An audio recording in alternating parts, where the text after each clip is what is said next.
La plupart des utilisateurs utilisent le navigateur Chrome pour naviguer sur Internet et utiliser leur service préféré. Et même si tu utilises un autre navigateur, vérifie aussi ses paramètres car ils existent également dans d'autres navigateurs. Peu de gens savent que Chrome et d'autres navigateurs ont des paramètres cachés spéciaux qui permettent au site web que tu visites de te suivre et de collecter des données sur toi. Ils font ça pour diverses raisons, notamment pour te montrer des publicités. Mais pas seulement pour ça. Certains sites web peuvent aussi voler tes données personnelles, tes papiers d'identité ou tes informations bancaires. Les escrocs peuvent utiliser ces informations contre toi plus tard.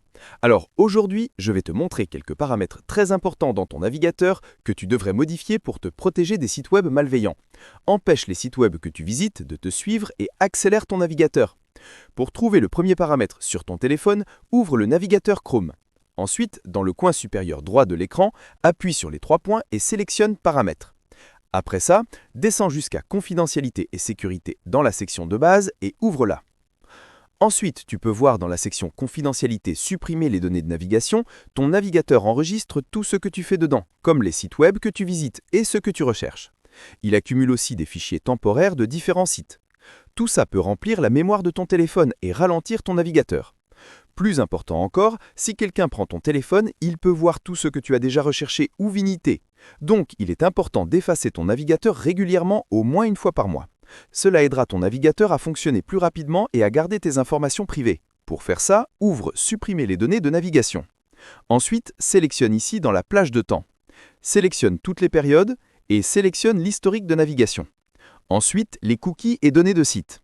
Mais fais attention, si tu sélectionnes les cookies et données de site, tu seras déconnecté de la plupart des sites et tu devras te reconnecter à ces sites en entrant ton nom d'utilisateur et tes mots de passe. Ensuite, sélectionne les images et fichiers en cache et clique sur « Supprimer les données ». Après ça, descends jusqu'au paramètre suivant, les cookies tiers. Ce paramètre permet au site web que tu visites de te suivre. Cela signifie qu'un site web saura ce que tu as fait sur les sites web précédents. C'est conçu pour que les sites web que tu visites aient immédiatement des informations collectées sur toi. Par exemple, le prochain site web que tu visiteras saura que tu viens juste de regarder cette vidéo. Donc, pour ta confidentialité, je recommande de le bloquer. Pour faire ça, ouvre les cookies tiers et sélectionne ici « Bloquer les cookies tiers ». Retourne en arrière. Et en dessous, on voit « Confidentialité des annonces ». Ouvre-la. Ensuite, ouvre « Annonces suggérées par les sites » et ici, assure-toi que le paramètre « Annonces suggérées par les sites » est désactivé. Parce que si ce paramètre est activé, les sites web et leurs partenaires publicitaires peuvent utiliser ton activité, comme la façon dont tu passes ton temps sur les sites que tu visites, pour personnaliser les publicités pour toi. Donc, pour empêcher les sites web de collecter des informations sur ton activité pour les annonceurs, assure-toi que ce paramètre est désactivé. Ensuite, reviens en arrière.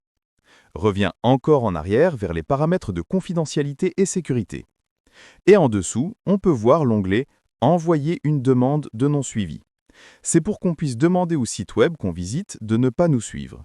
Cependant, ce n'est pas très efficace, car les sites web ne sont pas obligés de se conformer à notre demande. Ils peuvent soit arrêter de nous suivre, soit simplement ignorer la demande. La plupart du temps, les sites web ignorent ces demandes. Donc, les paramètres précédents que nous avons déjà modifiés sur notre téléphone dans notre navigateur seront une protection plus efficace contre le suivi. Mais si tu veux, tu peux activer cette fonctionnalité. T'as sûrement remarqué ce petit cache sur ma caméra et cette pochette que j'ai toujours avec moi. C'est pas un accessoire stylé, c'est une protection. Parce qu'aujourd'hui, on peut littéralement pirater ton téléphone, activer ta caméra à distance, suivre tes déplacements, capter les infos de ta carte bancaire et même ouvrir ta voiture sans contact, sans que tu t'en rendes compte. Du coup, moi, j'ai opté pour un truc simple, un cache-caméra ultra fin, une pochette spéciale qui coupe toutes les ondes, Wi-Fi, Bluetooth, RFID, GPS. Tu veux être peinard ? Je t'ai mis le lien du pack que j'utilise en description. Franchement, c'est pas cher et ça évite des mauvaises surprises. Ensuite, reviens en arrière et en dessous, on voit « Précharger les pages ». Le navigateur essaie de deviner quel site web tu vas ouvrir ensuite et le précharge pour accélérer le temps de chargement si tu l'ouvres effectivement. Ça a l'air bien, mais en réalité, il ne devine pas toujours correctement, gaspillant donc ton trafic Internet et laissant ton empreinte numérique sur un site web que tu n'as même pas visité. Même si tu ouvres un site web préchargé par le navigateur, la différence de temps de chargement sera négligeable. Donc, à mon avis, ça vaut le coup de désactiver cette fonctionnalité. Pour faire ça, appuie sur « Précharger les pages » et sélectionne « Pas de préchargement ». Ensuite, reviens en arrière et descends jusqu'à la section « Sécurité ». Ici, on peut voir la fonctionnalité « Navigation sécurisée ». Ouvre-la, et ici, par défaut, tu as sélectionné Protection standard. Et pour améliorer notre protection, on peut sélectionner Protection renforcée. Mais ce n'est pas si simple. Si tu choisis la protection renforcée, tu auras une meilleure sécurité contre les virus et les logiciels malveillants.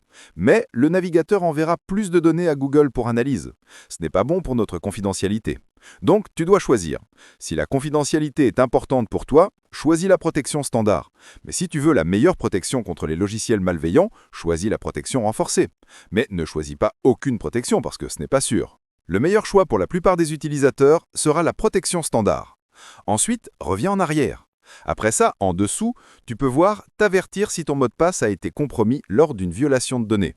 C'est un paramètre très important et je recommande que cette fonctionnalité soit activée parce que si ton mot de passe est divulgué à cause d'une violation de données ou d'un piratage de serveur, ton navigateur te le notifiera et tu pourras le changer à temps. C'est très important.